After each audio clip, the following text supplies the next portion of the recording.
Sure, go on. Drink up while you're young, coin. I work from dawn.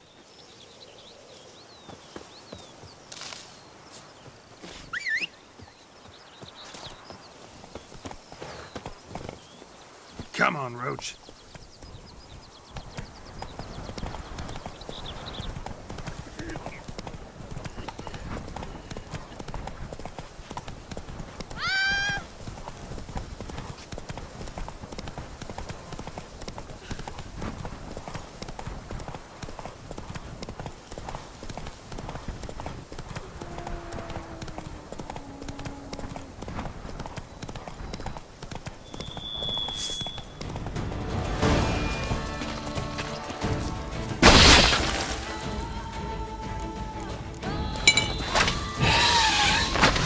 Not bad.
Geeking Wars. Damn, you're a baby.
An illusion.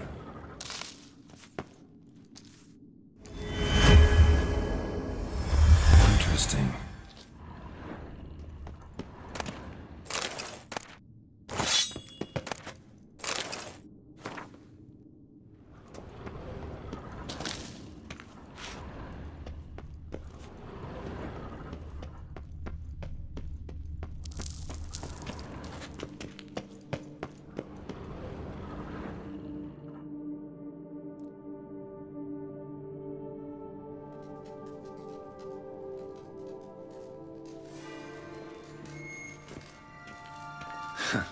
Agreed to meet a vampire at a cemetery.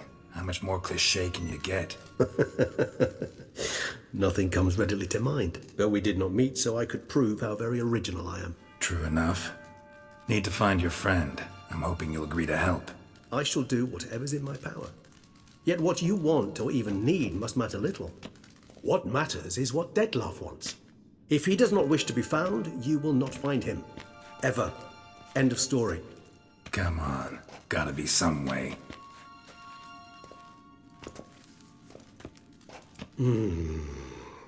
Vampires can evade detection by the senses, and no divination magic works on us.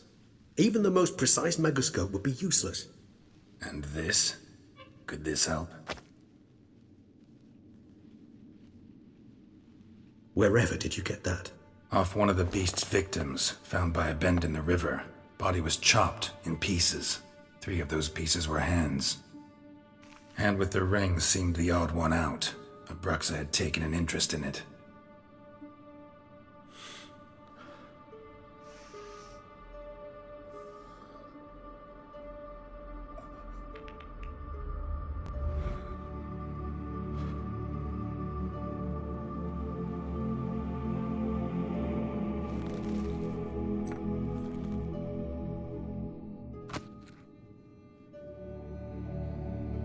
It's Dettlaff's hand, without a doubt.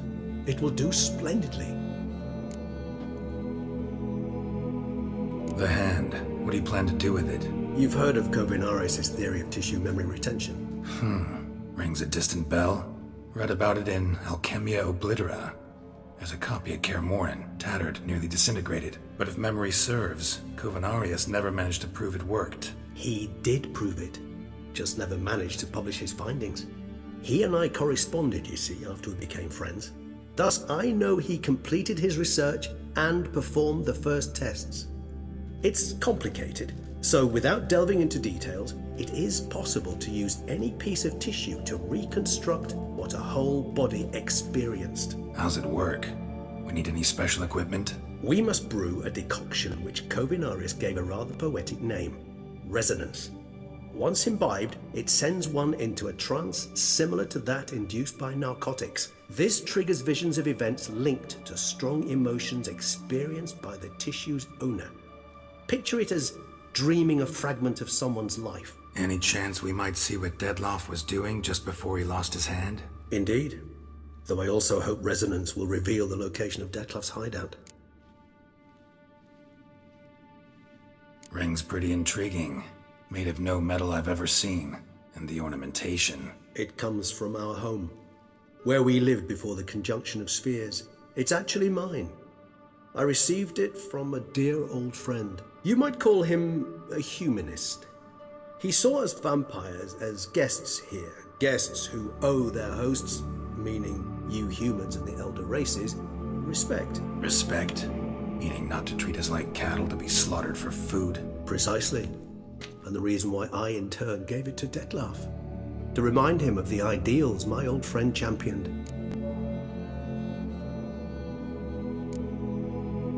Can't you just summon Dettlaff? You're both hired vampires, there's gotta be a way. If I'm to be entirely candid, there is indeed one. But believe me, we will be better off never availing ourselves of it. It is a last resort. Absolutely. Last resort? The hell? Why? There is a being who can summon Dettlaff. Possesses the authority, even the power, to force him to appear in a given place. But the very act of contacting this being, well, it's akin to walking a slack line extended over a chasm filled with molten lava. An exercise as perilous to me as it would be to you. A risk I'm unwilling to take. I beg you, let's do it my way. It will be both quicker and easier. Kovinaris spent half his life proving his theory. Wild guess. Making a dose of resonance won't be easy. You guessed correctly. In addition to Dettlaff's tissue, we shall need a powerful occipital lobe stimulant. Effectively a poison, to make one susceptible to visions. Well, got a few ingredients to choose from. Unfortunately, all are pretty rare. There's Mamoon glands, but closest ones I know of are in Vizima. A spotted white saliva would also serve, but they were cold to extinction over a century ago. Could go with a kobold's eyes, but the creatures are sentient. Rather not gouge one's eyes out.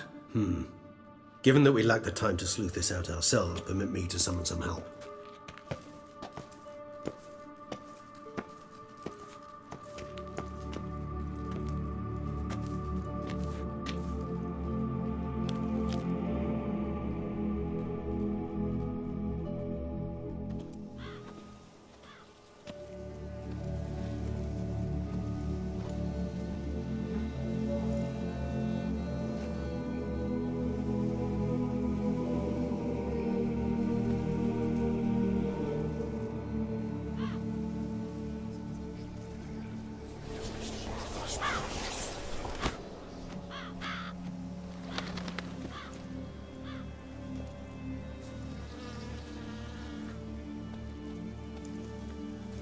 What was that? A raven?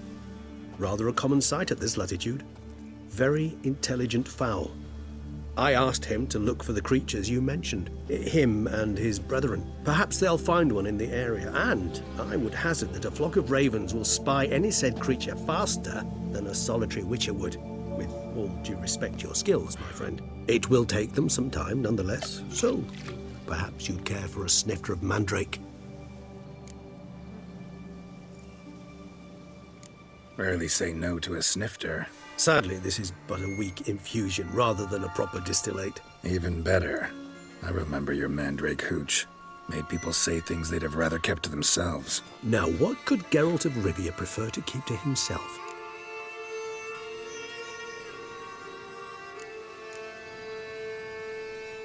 Everyone's got some secret. I agree wholeheartedly. I also believe it wise at times to share one's secrets, unburden oneself to those one can trust. This your sophisticated way of asking me if I trust you? I prefer almost always to ask indirectly. It seems a test of intelligence, one you just passed. Maybe you should go first. Reveal one of your secrets. After all, you vampires lead very interesting lives. Anything in particular interest you?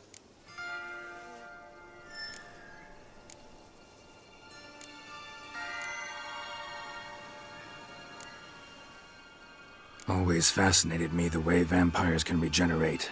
A hand growing back is one thing, but Detloff recreating you out of a wet smear? Something else entirely. A difficult and laborious process, but one that's possible, as my presence proves. But I've heard you too had quite the adventure. They say you lost your memory. For a bit, but Triss helped me get it back. Actually, pretty damn lucky I only had amnesia. Yes, you humans are rather buggered in those terms. To strip you of life is, well, it's just plain easy. I've always pitied you in that regard. We vampires are much harder nuts to crack. If a member of another race kills one of us, we can be reborn with a living higher vampire's help. However, if one of our own strikes the deadly blow, death is permanent. There can be no rebirth. One of the chief reasons why vampires long ago swore never to fight one another.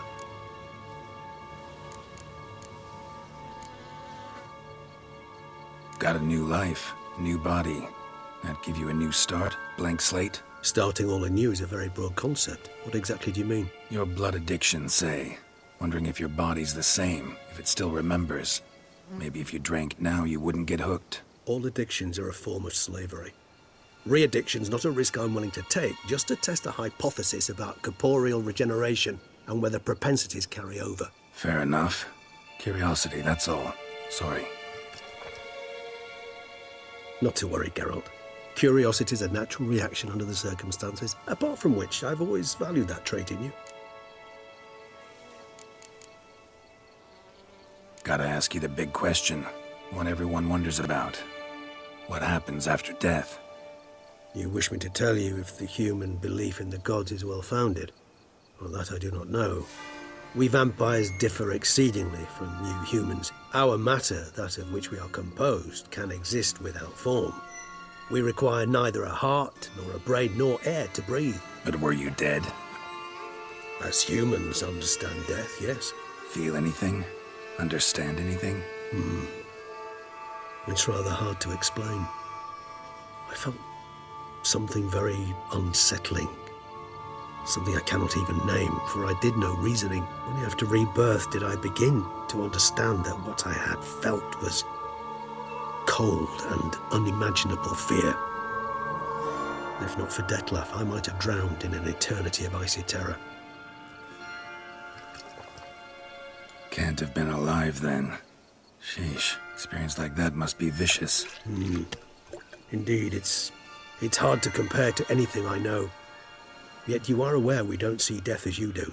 The way you cling to life, we find it entirely peculiar. You are mortals, ergo it's a foregone conclusion. You will die. It's but a question of time. Thus, I often find myself wondering why you try so very hard.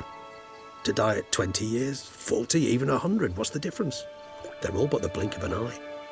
Depends on your point of view.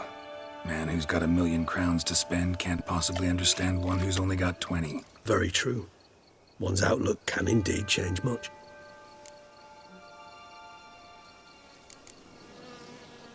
Curious what you did after you were reborn. As I'm sure you can surmise, at first I was thoroughly absorbed with recovering.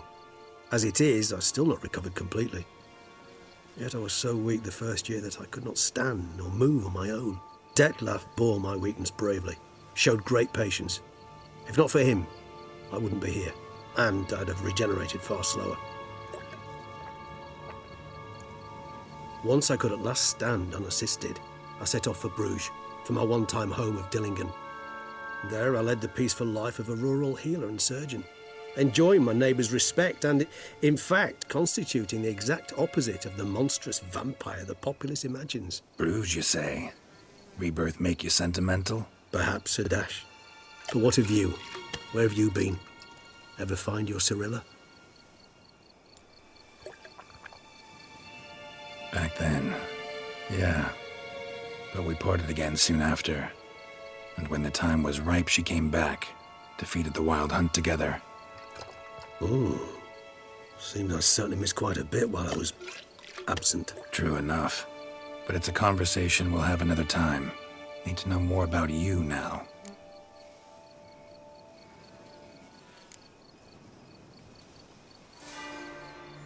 All right, give you one question. What do you want to know? One question to ask one as fascinating as you, Geralt. Cruel parsimony, I'd say, but I shall do my best to make it count. If you were to die and be reborn as I was, in your new life, would you choose to be a witcher? See, Regis.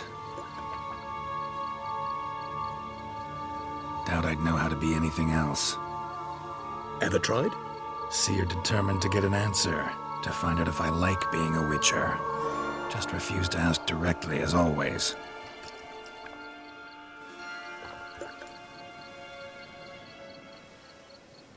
I like being on the path. I like picking up a lead, a trail. I like the tension right before a fight. And nothing gets my adrenaline flowing like battling a beast. Even gotten used to people treating me like a freak, an outcast. Yeah, not something I think about much, but I like being a witcher. Thank you for being honest. Honesty is an attribute of the truly brave, and thus a privilege of the very few. Still no sign of your winged friend. Sure it understood what you wanted? Dead certain. Let's wait a bit longer. It'll return soon, don't doubt that for a moment.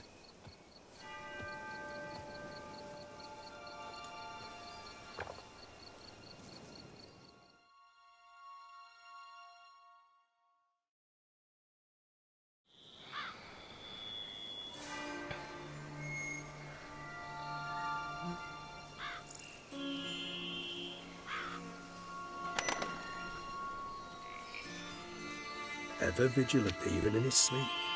Quite vampire-like, in fact. Are you absolutely certain they don't administer a few of our genes during the trial of the grasses?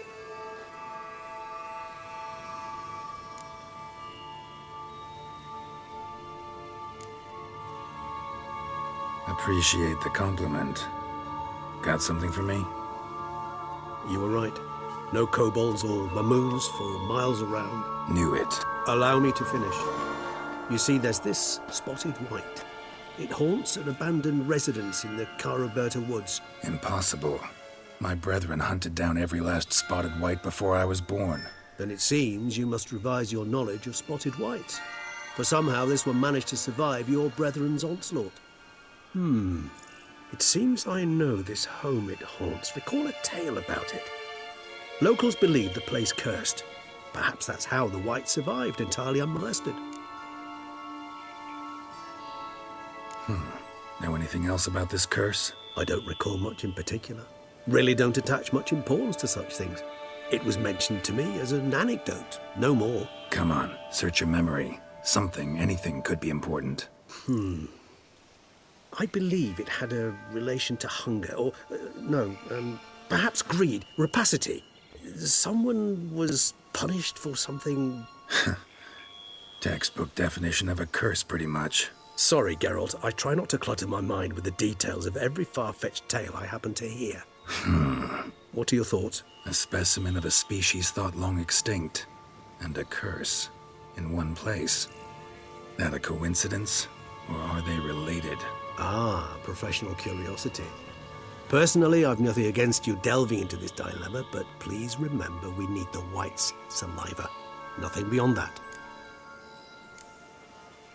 Whites rarely appear in the woods, even less likely to find them in abandoned human homes. They inhabit remote wildernesses, old abandoned cemeteries. What's your point? This might not be a spotted white after all. Your little helper might have made a mistake. I sincerely doubt it. Ravens are devilishly intelligent creatures, and they've highly developed observational skills. What exactly did they observe? The area around the estate, it's covered in spoons. Spoons? Spare me the skeptical smile. I'm but the bearer of this news. Or perhaps this spotted white is a hoarder. Or the spoons are somehow related to the curse. Let's do this. Start making your decoction while I go get some saliva from that white. Uses it in its brews. Do you imagine the white will simply sell you some? Worst case scenario, I'll bring you its salivary glands. They ought to do as well. For a moment there, I imagined you asking the white to spit into a vial. Quite amusing as a thought, but the salivary glands will do fine indeed. So, see you later. Yes, till later. I shall start by perusing some tomes. Tomes? Thought you were gonna make this decoction. We require one last ingredient. Alas, obtaining it could prove a trifle toilsome. Thus, I hope to identify a suitable alternative. All right. Good luck. And to you, my friend.